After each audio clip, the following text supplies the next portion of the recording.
Hello friends, welcome to the Nimadi study. दोस्तों, आज के इस वीडियो में हम बात करेंगे कि मध्य प्रदेश प्राथमिक शिक्षक में आपकी कितनी रैंक हो कि आपका फाइनल सिलेक्शन हो जाए। तो दोस्तों, इसके लिए हमको सबसे पहले ये पता होना चाहिए कि मध्य प्रदेश में वर्ग 3 के शिक्षकों के कुल कितने पद जारी किए जाएंगे।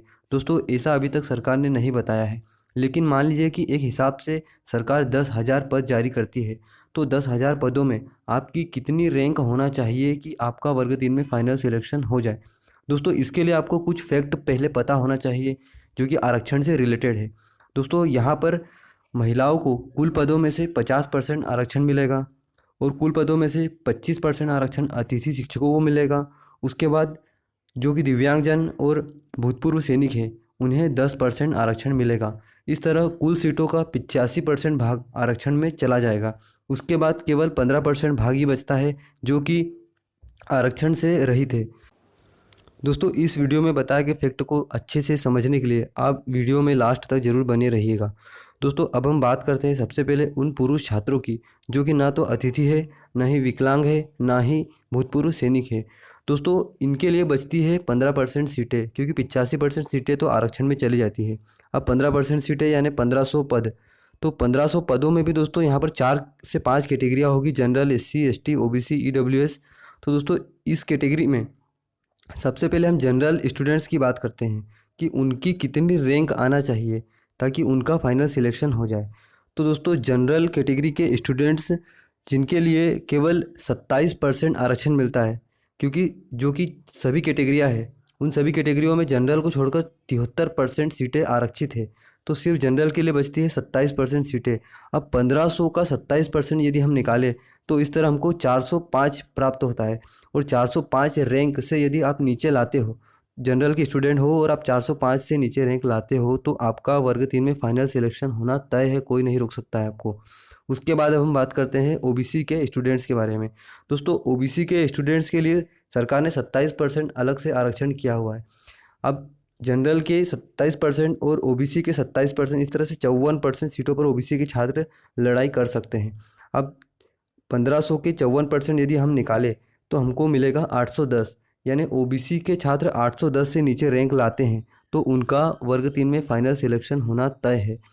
दोस्तों, अब हम बात करते हैं EWS कैटेगरी के स्टूडेंट्स के बारे में।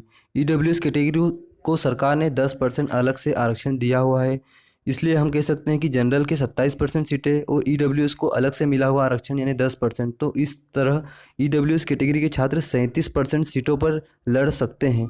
अब हम 1500 का 37% निकालें तो हमको 555 प्राप्त होगा। दोस्तों, इस तरह EWS कैटेगरी के जो भी पुरुष छात्र हैं जो कि न ही अतिथि है, न ही विकलांग है, न ही भूतपूर्व सैनिक है, उनको 555 से नीचे रैंक लानी ही पड़ेगी। दोस्तों, अब हम बात करते हैं SC कैटेगरी के उन स्टूडेंट्स के बारे में जो कि ना ही अतिथि है, ना ही दिव्यांग है, ना ही भूतपूर्व सैनिक है।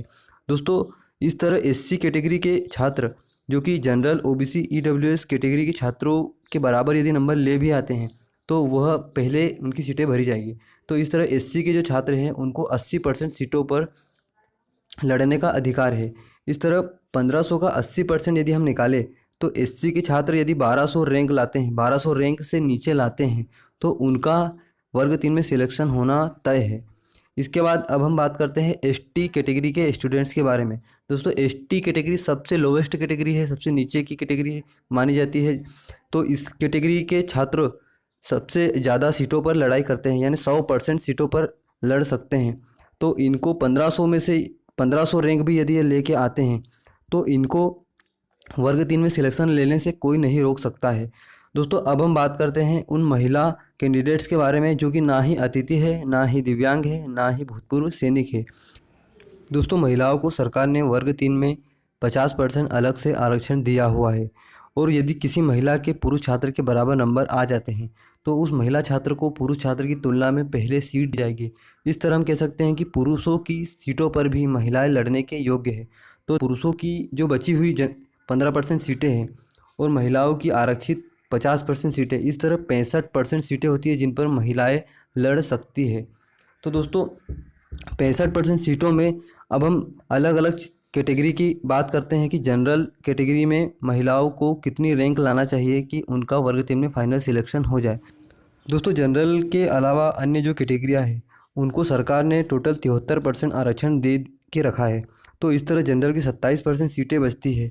अब 27% सीटें यानी 6500 सीटों की 27% हम निकालें तो हमको प्राप्त होता है 1755। इस तरह जनरल की महिलाएं अगर 1755 रैंक से नीचे लाती है तो उनका वर्ग 3 में सिलेक्शन होना कोई नहीं रोक सकता है। उसके बाद अब हम बात करते हैं ओबीसी कैटेगरी के फीमेल स्टूडेंट्स के बारे में। तो दोस्तों 6500 का अब हम निकालेंगे 54%, क्योंकि 27% आरक्षण जनरल का जिस पर ओबीसी के छात्र लड़ सकते हैं, और ओबीसी को सरकार ने 27% आरक्षण दे के रखा है।